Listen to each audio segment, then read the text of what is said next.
Ukraine and Russia are set to resume direct peace talks amid escalating tensions on the battlefield.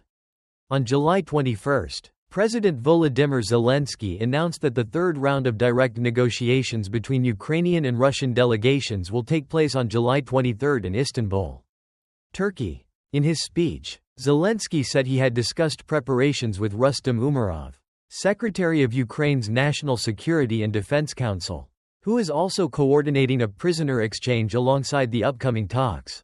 President Zelensky emphasized that Ukraine will focus on three key issues during this round. First, the return of prisoners of war.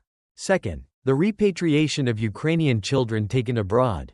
And third, laying the groundwork for a direct meeting between President Zelensky and President Putin. According to Zelensky, real progress in negotiations can only happen at the leadership level. The Kremlin has responded to Ukraine's proposal. Dmitry Peskov, the Kremlin's spokesperson, confirmed that Moscow supports holding a third round of talks, though no firm date was set from the Russian side. The Russian delegation remains unchanged and will continue to be led by presidential aide Vladimir Medinsky. Senior officials like Foreign Minister Sergei Lavrov will not be attending. Despite both sides agreeing to return to the table, their positions remain deeply divided. Russia demands that Ukraine recognize the territories annexed by Moscow, Crimea, Donetsk, Luhansk, Zaporizhia, and Kherson, as part of Russia.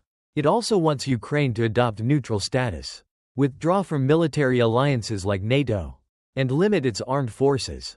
Meanwhile, Ukraine firmly rejects any territorial concessions, calls for an unconditional ceasefire, and insists on security guarantees backed by Western countries.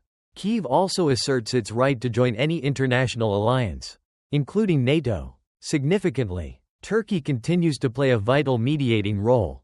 Turkish President Recep Tayyip Erdogan is reportedly working to organize a high-level summit involving Zelensky, Putin, and even U.S. President Donald Trump, who recently warned that severe tariffs would be imposed on Russia unless it agrees to end the conflict within 50 days.